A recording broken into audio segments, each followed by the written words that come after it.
Notre histoire commence par un cri. Celui d'un enfant qui vient de naître en 1736 au cœur de Highland sauvage, dans le petit village désormais disparu de Bray-Ruthven. Le premier éclat de voix d'un bébé qui s'appelle James Macpherson. Mais pour comprendre le destin exceptionnel de cet homme, il faut d'abord remonter quelques années avant sa naissance, à une époque où l'Écosse saignait encore abondamment de ses blessures. Une vingtaine d'années plus tôt, en 1715 puis 1719, Jack Stuart, roi d'Angleterre déchu, et ses partisans, les Jacobites, tentèrent de restaurer la dynastie catholique des Stuart sur le trône britannique, en opposition à la maison protestante de Hanovre. Si elles avaient échoué, ces rébellions n'avaient pour autant pas mis fin à la guerre. Et en 1745, alors que James Macpherson approche ses 10 ans, c'est Charles Edward Stuart, surnommé Bonnie Prince Charlie, qui revient en Écosse lever des troupes pour prendre Londres. Une nouvelle tentative qui prit fin le 16 avril 1746 à Culloden, lors d'un désastre final où les rebelles écossais furent massacrés puis traqués durant des semaines par les forces gouvernementales. Une répression brutale fut mise en place. Expropriation, incendie, saisie de bétail, une centaine d'exécutions pour trahison et même l'interdiction du port des vêtements traditionnels comme le fameux kilt par le Dress Act de 1746. Voilà le monde dans lequel grandit James Macpherson. S'il n'a pas vécu ces guerres directement, il en subira toute sa vie les conséquences. Issu d'une famille modeste de fermiers, il grandit dans un environnement marqué par la pauvreté et les tensions persistantes entre les Écossais des Highlands et les autorités britanniques. Son oncle, Ewan Macpherson of Cluny, avait rejoint l'armée jacobite en 1745, ce qui contraignit la famille à vivre dans la crainte des représailles après la défaite de Culloden. Notre héros est donc le fruit d'une famille pauvre et en disgrâce dans son propre pays. Des prémices qui ne l'empêcheront pas pour autant de transformer sa malédiction en opportunité, car James a un don. Il excelle à l'école. Ce jeune idéaliste de la campagne publie même quelques poèmes avant de décrocher en 1758 un poste enviable, précepteur d'une famille influente d'Édimbourg, les Graham of Balgowan. Et c'est là que tout va basculer. Le jeune James nourrit son art de ses racines de Highlander et des légendes que lui content les villageois de la campagne. Cette culture gaélique que l'Angleterre s'acharne justement à faire disparaître. Une particularité qui, loin d'embarrasser son employeur, va au contraire le fasciner. Thomas Graham of Balgowan vient d'avoir une idée. Il active ses réseaux et confie une mission inattendue à son jeune employé, transcrire d'anciennes légendes gaéliques en anglais. Pour James, c'est un dilemme. Cela ne correspond pas vraiment à ses aspirations de poète, mais c'est une opportunité en or, l'occasion de s'extraire de son travail alimentaire de tuteur pour s'approcher du métier d'écrivain dont il rêve.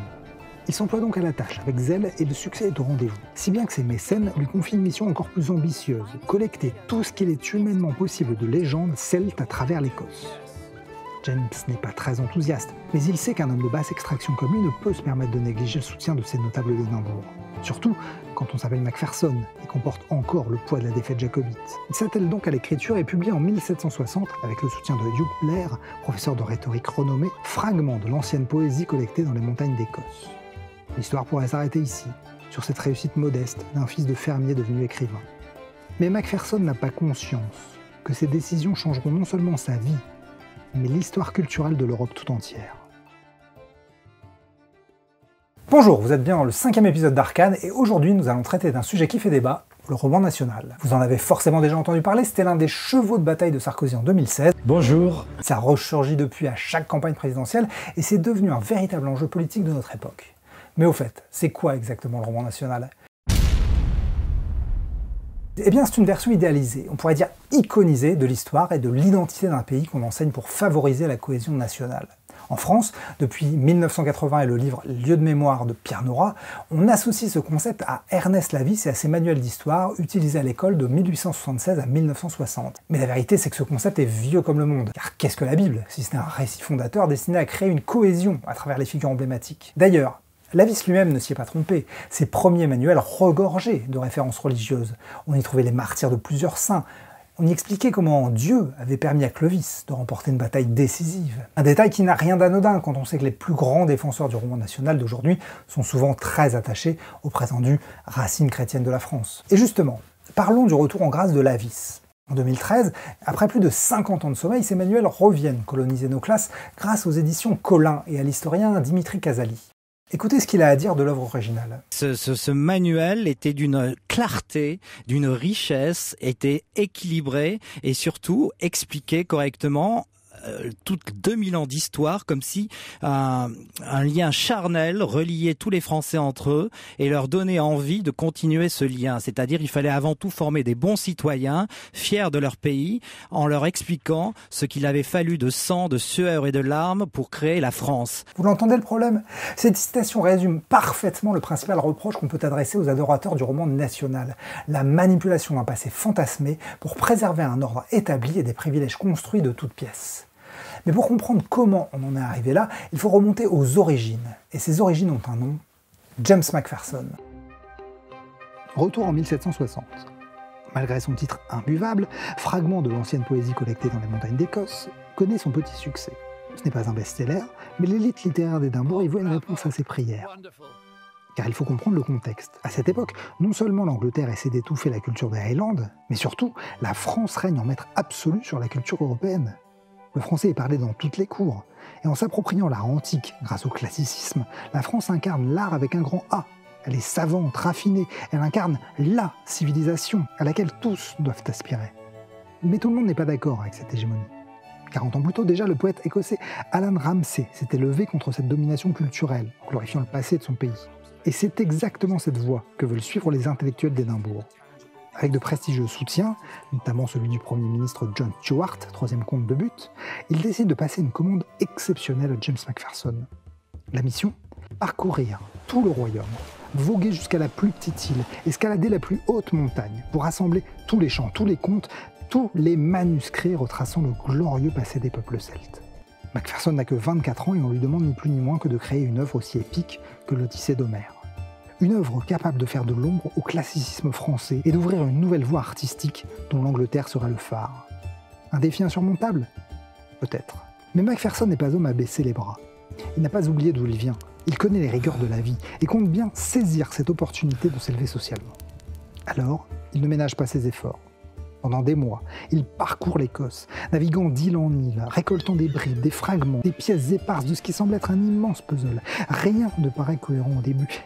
Et pourtant, un jour, alors qu'il commençait à désespérer, il fait la découverte.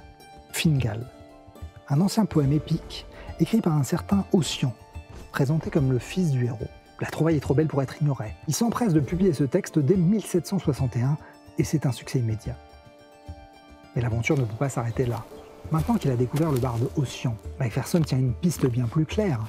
Il doit suivre ses traces, retrouver ses autres textes et les offrir au monde. Et c'est ainsi qu'après 2 ans de recherches acharnées, il sort Témora en 1763. 2 ans plus tard paraîtront les œuvres d'Ossian, regroupant l'ensemble des textes attribués au barde. Macpherson a toutes les raisons de se réjouir. Son parcours est exceptionnel. Lui, le paysan sorti de nulle part, a accompli l'impossible en ressuscitant l'un des plus grands poètes celtes. Oui, il a bien des raisons de se réjouir. D'autant que personne ne soupçonne alors qu'il vient d'accomplir l'une des plus grandes fraudes littéraires de tous les temps. Personne ne soupçonne que le barde Ossian n'a probablement jamais existé et que ses œuvres historiques sont en réalité des créations de Macpherson, habilement tissées à partir des légendes gaéliques et écossaises glanées lors de ses voyages. Mais si personne ne soupçonne l'arnaque, Macpherson lui-même n'a pas conscience des conséquences historiques que va avoir sa contrefaçon, car cette supercherie ne va pas seulement faire sa fortune, elle va changer la face de l'Europe. On a tendance à considérer l'histoire comme une science, quelque chose d'objectif et d'immuable. Mais comme nous venons de le voir avec Macpherson, c'est loin d'être le cas. Et pour cause, l'histoire repose sur les sources. Et les sources ne sont jamais neutres. C'est dans le croisement des sources qu'on peut espérer un peu d'objectivité. Mais pendant des siècles, seuls les nobles et les religieux savaient écrire. Nous ne possédons donc que leur vision du monde. Et il est évident que la vision d'un baron du Moyen-Âge sur les paysans est à peu près aussi objective que celle de Pascal Praud sur un tourneur-fraiseur. Alors si vous n'êtes pas content, vous partez. Ces gens ne se côtoient pas et n'ont pas les mêmes intérêts. Sans compter que cela nous donne un angle de lecture très particulier. On se concentre sur des individus d'exception. On ne parle que des exploits d'un roi ou de quelques nobles sans jamais s'intéresser au reste de la population et à leur victoire collective. Et là, je vous parle de simple ignorance, mais certaines sources sont carrément mensongères. Tenez, savez-vous pourquoi on parle de nos ancêtres les Gaulois ? Une formule qui régale toujours les Français d'outre-mer, soit dit en passant. Eh bien, cette affirmation n'a aucune objectivité historique. Les Gaulois n'ont jamais existé en tant que peuple unifié. Ce qu'on appelle improprement les Gaulois, ce sont un ensemble de tribus, près d'une centaine différentes, parmi lesquelles on trouve les Allobroges, les Arvernes, les Burgondes ou les Parisis. Des tribus qui vivaient sur le territoire de la Gaule et qui n'étaient pas forcément en bon terme entre elles. C'est Jules César qui les a regroupés sous l'étiquette Gaulois, dans son ouvrage La guerre des Gaules. J'ai venu, j'ai vu, j'ai vaincu, Veni Vidi Vici. Vous gravez les formules d'usage et vous signez Caesar. Et pourquoi il a fait ça? Parce qu'il était plus glorieux pour lui de se vanter d'avoir conquis une grande nation unie et forte, plutôt que des petites tribus divisées. De la même façon, on peut douter de l'existence de Vercingétorix tel qu'il nous a été enseigné. Tout porte à croire qu'il ne s'agit pas d'un nom propre, mais d'un titre. Vercingétorix, c'est-à-dire chef suprême des guerriers. Comme le disait Napoléon. Mais voilà. L'histoire est une suite de mensonges que personne ne conteste. Et il était bien placé pour le dire. Lui-même s'employait à réécrire l'histoire pour légitimer son règne. Longtemps avant que certains médias prétendent que la gauche contrôle tout et censure à tout va, Napoléon fut un grand censeur. Et c'est la cancel culture, quoi. C'est exactement ce que je raconte dans le livre qui est en train de m'arriver. On estime que quelques semaines après sa prise de pouvoir, il avait fait fermer 60 des 73 journaux politiques de Paris. Je ne prendrai pas ce chiffre pour dire que c'est un échec. Ça n'a pas marché. On lui attribue même la destruction de l'œuvre de Joseph Bologne, chevalier de Saint-Georges. Un musicien de génie qui aurait pu éclipser Mozart si le racisme ne l'avait pas freiné et si Napoléon ne l'avait pas enterré. L'ironie, c'est que ce même Napoléon qui censurait et détruisait les œuvres authentiques était un fervent admirateur d'une œuvre complètement bidon, les poèmes d'Ossian. Et ce n'est pas tout, cette supercherie va devenir l'une des influences culturelles les plus importantes de l'Europe du XVIIIe siècle. Comment est-ce possible? Macpherson aimait écrire et se voyait sûrement redorer le blason de sa famille en devenant la coqueluche du tout Londres. Mais ces mécènes avaient des projets bien plus ambitieux. Ce qui importait pour eux, ce n'était ni Macpherson, ni même Londres, mais le rayonnement international de l'Angleterre. Et grâce à l'habile fraude du poète, ils venaient d'atteindre leur objectif. Ossian était sur le point de conquérir le monde. Goethe, notamment, fut profondément marqué par le souffle nouveau de cette œuvre. Quand il sortira Les Souffrances du jeune Werther, en 1774, un livre qui marquera à jamais la littérature allemande, il fera dire à son héros qu'Ossian a remplacé Homère dans son cœur. Une déclaration qui illustre le trouble intérieur du personnage, mais surtout préfigure un bouleversement artistique majeur, la fin du classicisme et le début du romantisme. Napoléon, Mais voilà. encore lui, était un véritable fanatique d'Ossian. Il commanda de nombreux tableaux sur ce thème, notamment le célèbre Songe d'Ossian d'Ingres. Mais surtout, il ne se séparait jamais du livre de Macpherson lors de ses campagnes. Dans ses souvenirs d'un sexagénaire, Antoine Vincent Arnaud, qui voyagea souvent aux côtés de l'empereur, nous raconte cette scène cocasse, après qu'Arnaud ait lu un poème d'Homère à Bonaparte. « Et vous appelez ça du sublime? Vous autres poètes », répétait-il en riant. « Quelle différence de votre Homère à mon Ossian? Lisons un peu d'Ossian. » Et prenant un exemplaire d'Ossian relié en peau de vélin avec dentelle en or, doublé de tabis et doré sur la tranche, lequel était sur sa table, auprès de son lit, comme jadis Homère auprès du lit d'Alexandre, il se met à lire, ou plutôt déclamer, Thémora, son poème favori. Or, il était loin de faire valoir ce qu'il lisait. Par suite de son peu d'habitude à lire haut, la langue lui tournait souvent, en plaçant tantôt un T par une S et tantôt une S par un T.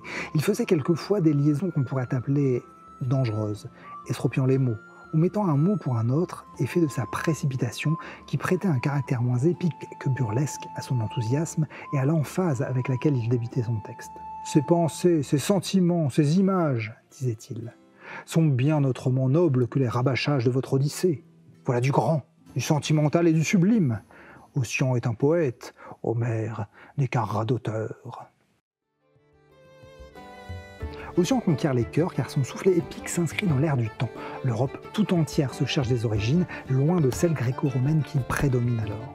En France, dès 1792, Théophile Malot, Corret de la Tour d'Auvergne, premier grenadier de la République, sort un livre au titre plus long que son patronyme. Nouvelle recherche sur la langue, l'origine et les antiquités des Bretons pour servir à l'histoire de ce peuple. Il y explique tout simplement que les Gaulois sont les premiers Celtes, le plus ancien peuple européen, aidant ainsi la France à se réapproprier le mythe d'Ossian. Jamais le pays n'avait prêté autant grande importance à la Bretagne.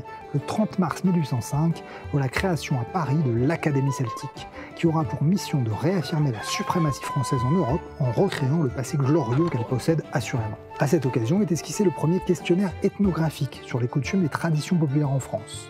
On essaie de recenser les dernières bribes d'un passé forcément glorieux et d'une ruralité qu'on avait jusqu'alors négligée. L'Académie celtique recevra de nombreux invités, dont en 1814 un certain Jacob Grimm. Grimm's the name. 2 M's. We are the brothers Grimm. Oui, des célèbres frères Grimm. Il sera si impressionné par le fonctionnement de l'Académie qu'il fondera une association d'érudits à Vienne visant à collecter l'héritage de la nation allemande. L'entreprise échouera, faute d'appui de l'État, mais ne découragera pas les deux frères, car s'ils ne sont aujourd'hui connus que pour leur compte, ces écrits n'étaient qu'une infime partie d'un travail érudit devenu une référence internationale au XIXe siècle. Ils avaient su nouer des liens à travers toute l'Europe pour en reconstruire l'histoire. Ils inspirèrent de nombreux autres lettrés qui tenaient pour un honneur d'être reconnus par les Grimm. Dans toute l'Europe, l'histoire commence à être repensée via le prisme celte et un certain retour à la nature. D'ailleurs, dès 1795 en France, les enseignants se voyaient chargés d'enseigner que les Gaulois étaient nos véritables ancêtres. Et tout cela grâce à un jeune Écossais qui avait inventé un barde imaginaire. J'ai déjà dit en introduction, impossible de parler du roman national sans évoquer Ernest Lavis, l'un des fameux hussards noirs de la République, réputé pour incarner ce fameux roman national. Une popularisation qu'on doit en fait à l'historien Pierre Nora, depuis les années 1980 et son livre Les lieux de mémoire. En vérité, mythifier ainsi Lavis est presque une mise en abîme du roman national, tant son empreinte n'a rien d'exceptionnel sur le sujet. Il n'est qu'un rouage de la machine. Au niveau du contenu, par exemple, Lavis est un digne héritier de l'historien Jules Michelet et du romantisme insufflé par Ossian. Il s'inscrit aussi dans cette idée que si la Prusse a vaincu la France en 1870 et que nous avons perdu l'Alsace et la Lorraine, c'est avant tout parce qu'on a appris aux Prussiens à être patriotes, contrairement aux Français. Parce que le peuple, t'y donne ça, il veut les deux. Et puis nous... Comme le disait Ernest Renan, avoir des gloires communes dans le passé, une volonté commune dans le présent, avoir fait de grandes choses, vouloir en faire encore, voilà les conditions essentielles pour être un peuple. Donc pour Lavis, comme pour beaucoup d'autres à l'époque, enseigner l'histoire, c'est avant tout fédérer un peuple, faire nation. Du coup, s'il faut broder un peu pour que nos grands hommes deviennent des super-héros et captivent les bambins, c'est pas bien grave. Les manuels de Lavis seront donc riches, en grandes figures, remarquablement mis en image pour un meilleur impact. Et c'est pas non plus le succès qui distingue Lavis, puisqu'on peut au moins citer G. Bruno, le pseudonyme de l'autrice Augustine Fouillé, qui connut une popularité tout aussi importante avec le Tour de la France par 2 enfants dès 1877, sans pour autant qu'on fasse d'elle l'icône de l'enseignement de l'histoire. Non, c'est plutôt du côté des appuis politiques qu'il faut chercher pour expliquer la longévité de Lavis. On le sait proche de Victor Duruy, ministre de l'Instruction publique, et il sut s'immiscer dans les institutions jusqu'à rejoindre l'Académie française. L'Académie française! Ah ben ça a commencé? Ben oui, ça a commencé. L'émission a commencé. Au final, la force de Lavis aura peut-être été de savoir saisir l'air du temps, ou au moins de suivre le sens du vent. Un talent qui aura permis à ces manuels d'histoire d'être utilisés à l'école pendant presque 100 ans, de 1876 à 1960. Évidemment, le manuel a évolué entre-temps. L'historien a régulièrement remanié son œuvre jusqu'à sa mort en 1922. Le ripollinage le plus grossier date sûrement de 1822 et fait suite aux lois Ferry, promouvant la laïcité. Lavis fait disparaître à la truelle toutes les références chrétiennes, qui jonchent jusqu'alors son texte. Ainsi, lorsqu'il parle de Clovis, il n'écrit plus « Reconnut la toute-puissance de Dieu dans la Trinité et fut baptisé au nom du Père, du Fils et du Saint-Esprit », mais plus simplement « Le roi fut ainsi baptisé ». Disparaissent aussi nombre d'anecdotes sur les saints et de mentions de Dieu. Car lorsqu'on nous bassine avec les racines chrétiennes de la France, on fait principalement référence à l'histoire enseignée dans les manuels du XIXe siècle, où la Bible était une source historique comme une autre. D'ailleurs, le nettoyage aurait pu être un peu plus soigné. Car je sais pas vous, mais moi, dans mes cours d'histoire, on m'a enseigné que Jeanne d'Arc était guidée par des voix. La meuf, c'est Jika des X-Men et ça gêne personne. À ce compte-là, moi, j'étais aussi bien à bouquiner mes comics dans ma chambre que d'aller en cours d'histoire. Et tandis que Jeanne entend un appel prétendument divin, James Macpherson, lui, il en entend un bien réel, l'appel du large et de l'argent. Et oui, pendant que l'Europe entière pleure sur les exploits du héros qu'il a inventé, lui part faire fortune autour du monde. 1763. Macpherson confirme l'intérêt public pour les poèmes du barde Ossian en sortant son 2e ouvrage, le fameux Témora, qui plaît tant à Napoléon Bonaparte. Le succès littéraire ne suffit pas pour que James puisse vivre de sa plume, mais il lui ouvre des portes et renforce ses appuis politiques, notamment ceux du Premier ministre John Stuart, 3e comte de Bute. Voyant que James est débrouillard et ambitieux, mais surtout n'a pas peur de s'aventurer en contrées hostiles, il lui confie la mission d'assister le général Johnston à Pensacola en Floride. Un poste qui bouleverse l'existence du fils de fermier de Brother Ruthven. Certes, il avait pris l'habitude de voyager pour compiler toutes les histoires qui lui serviront à créer le mythe Ossian, mais il n'avait jamais quitté le Royaume-Uni. À moins de 30 ans, il doit abandonner tout ce qu'il connaît pour partir à l'autre bout du monde jouer les secrétaires. Et pourtant, c'est une opportunité unique. Découvrir l'Amérique, c'est découvrir d'autres façons de penser, d'autres façons de faire, d'autres façons de commercer. Un nouveau monde s'ouvre à lui, à plus d'un titre. L'aventure sera pourtant moins fructueuse que prévu. La relation avec le général Johnston s'avère tumultueuse, mais des graines ont été semées. Macpherson peut désormais entrevoir l'avenir plus clairement.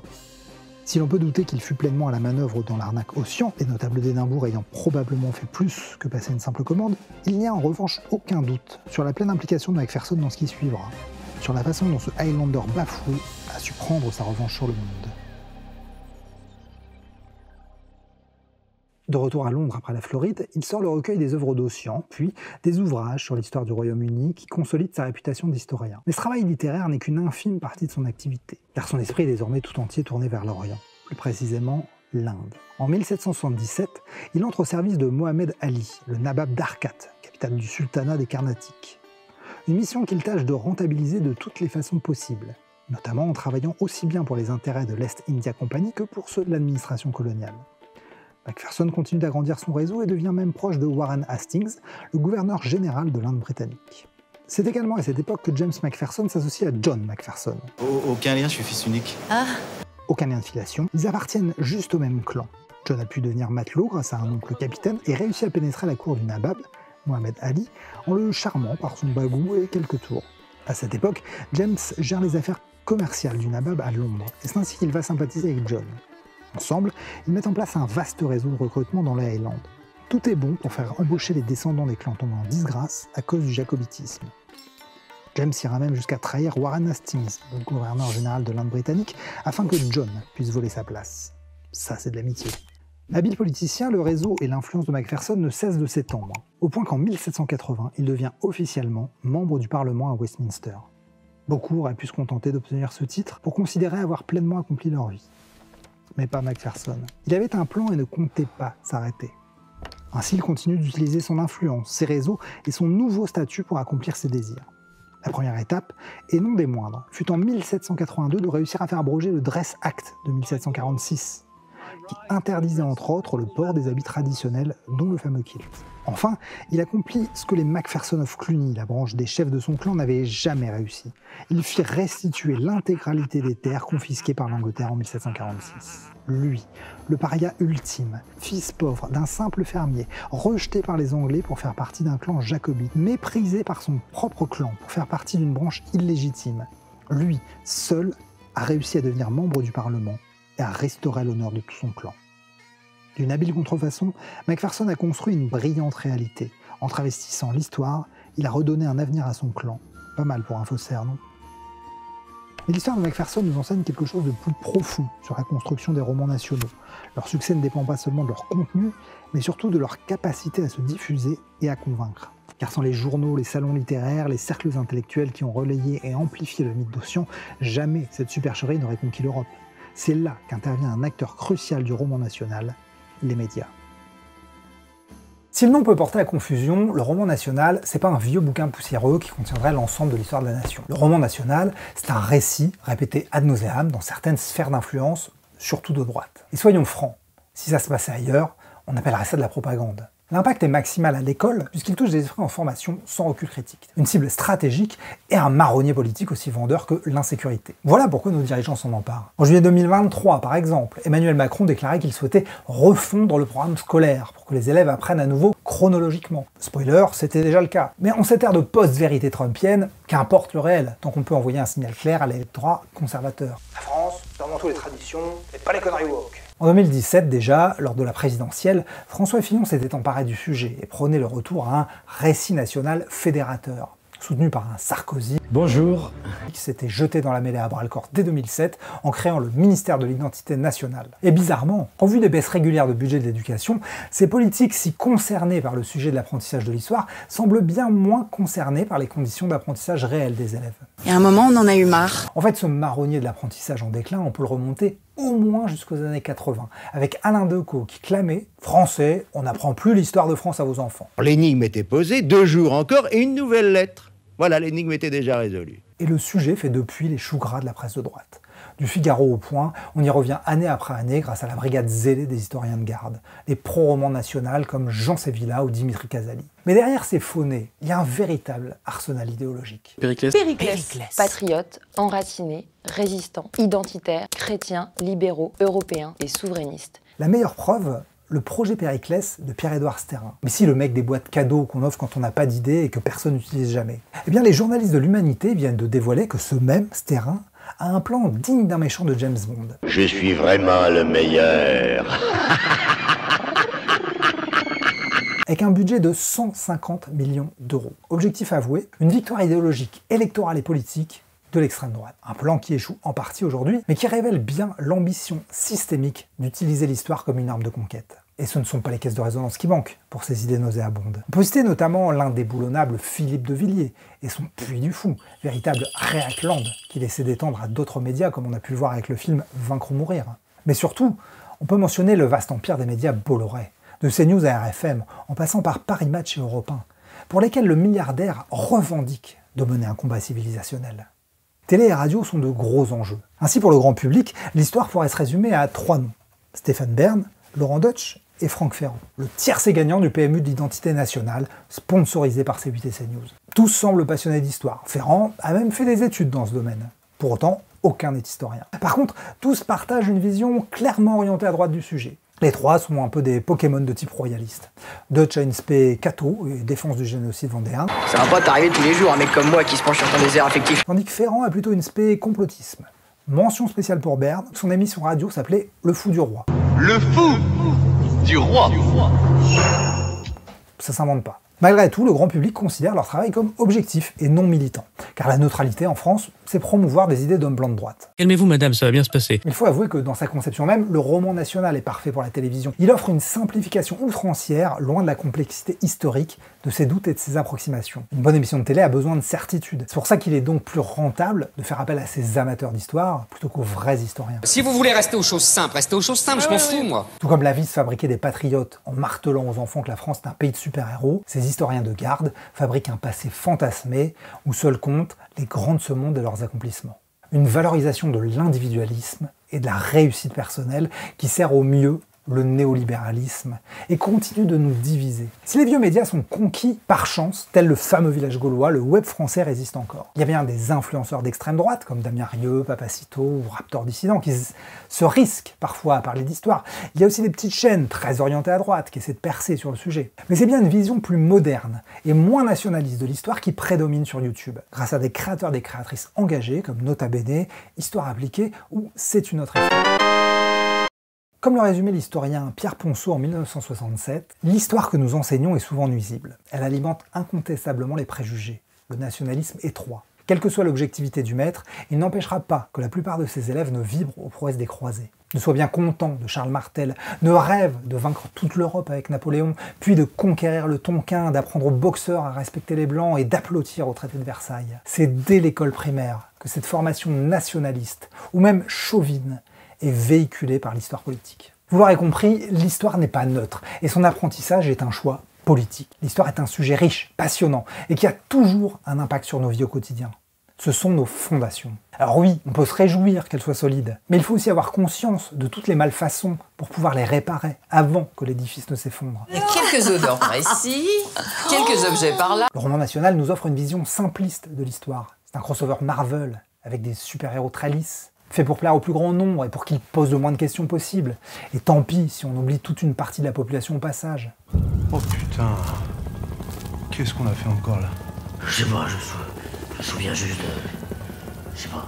De toute manière, C'est une vision très individualiste de l'histoire, qui favorise l'identification à de grandes figures idéalisées plutôt qu'à un peuple imparfait et à tous ses accomplissements. Une histoire qui correspond bien à l'idéologie néolibérale, privilégiant la performance à court terme sur le bien-être commun et l'avenir. Comme le dit l'historienne Laurence de Coq, le passé se regarde avec les yeux du présent pour penser l'avenir. Alors d'autres façons de raconter l'histoire existent, comme par exemple Yann Bouvier, son microcosme, qui raconte l'histoire à travers les gens du peuple. Ou alors l'histoire mondiale de la France, supervisée par Patrick Boucheron, qui nous reconnecte à ce monde sans lequel nous ne pourrions pas être la France. Ou encore l'émission L'Empire n'a jamais pris fin, de Pacom Thielman. Si vous n'aimez pas mon histoire de France, écrivez la vôtre. Et sa lecture plus populaire, ésotérique et d'extrême gauche de notre passé. Et c'est ça que je retiens de mes recherches. Comme dans toutes les histoires, l'histoire avec un grand H dépend de son angle de lecture. Sans faire mentir notre passé, on peut le raconter différemment, selon ce qu'on cherche à en dire. On peut par exemple rappeler que le peuple de France est le fruit de nombreux mélanges et migrations, plutôt que d'essayer de faire croire que ses ancêtres sont uniquement gaulois.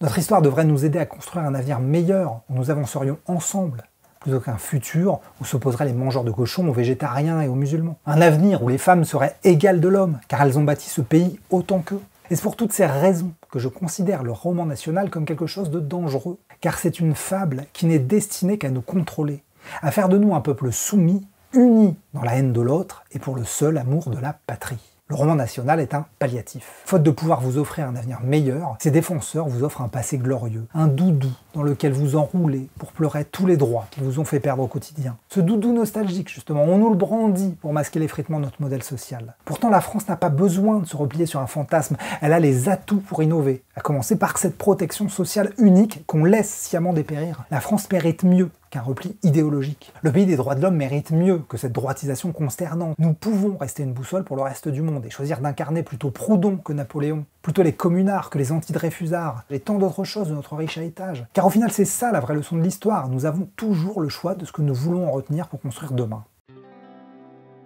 Merci d'avoir regardé cette vidéo jusqu'au bout. Si vous avez aimé, n'hésitez pas à la partager. D'une part, parce que j'estime le sujet important au vu de l'extrême droitisation du monde, et d'autre part, parce que ça flattera mon petit ego tout fatigué par le travail invisible que j'ai fourni pour cette vidéo. Parce que ça en a demandé pas mal, hein, j'avoue. Je tenais absolument à traiter le sujet, j'ai eu beaucoup de mal à le faire, j'ai réécrit le script un paquet de fois, au moins 5 ou 6, avant d'arriver enfin à cette version. Alors c'est pas parfait, il y aurait encore beaucoup de choses à dire, mais peut-être que je reviendrai sur ce sujet une prochaine fois, maintenant que la première pierre est posée. Pour cette vidéo, j'ai dû lire quelques livres, je vous mettrai les sources en commentaire, mais je tiens absolument à mentionner La création des identités nationales d'Anne-Marie Thiès. C'est un vrai banger. Ça se dévore, j'en ai à peine gratté la surface pour cette vidéo, elle enchaîne les dingueries page après page, et moi je m'en suis toujours pas remis. Concernant Macpherson, c'est plus compliqué de trouver des sources françaises, donc je remercie chaudement Thomas Archambault, qui a fait une thèse sur le sujet qu'on peut trouver en ligne. C'est grâce à lui que j'ai eu la majorité des informations sur l'après-Ossian, et ça m'a permis d'insuffler un peu de storytelling dans la vidéo. C'est quelque chose que je tenais absolument à essayer, parce que ça colle un petit peu avec l'identité de la chaîne. J'en profite pour préciser que cette biographie de Macpherson que je viens de faire est en soi une forme de roman national. J'ai interprété les faits historiques pour idéaliser le personnage et servir mon propos au détriment de l'historicité. Donc vous voyez ça comme une mise en abîme du sujet. Merci d'être resté jusqu'à la fin, je sais pas quand sortira le prochain Arcane, je sais même pas quel sera le sujet, tant ils sont nombreux que j'aimerais traiter, mais ce que je sais c'est que je reviendrai sur ce format parce que moi je l'aime beaucoup malgré tout le travail qu'il me demande. J'espère qu'il vous plaira aussi d'ailleurs. Et surtout n'oubliez pas, l'histoire c'est nous qui l'écrivons. Alors demain, quand un éditorialiste vous parlera des racines gauloises de la France, quand un ministre inventera le récit national, ou quand Pierre-Édouard Sterrin financera ses lobbies, souvenez-vous d'Ossian. Son mythe a berné l'Europe entière, mais sa leçon reste vraie. Chaque roman national est un hold-up sur la complexité du réel. Alors c'est à nous de choisir. Est-ce qu'on préfère le roman qui divise ou l'histoire qui rassemble ?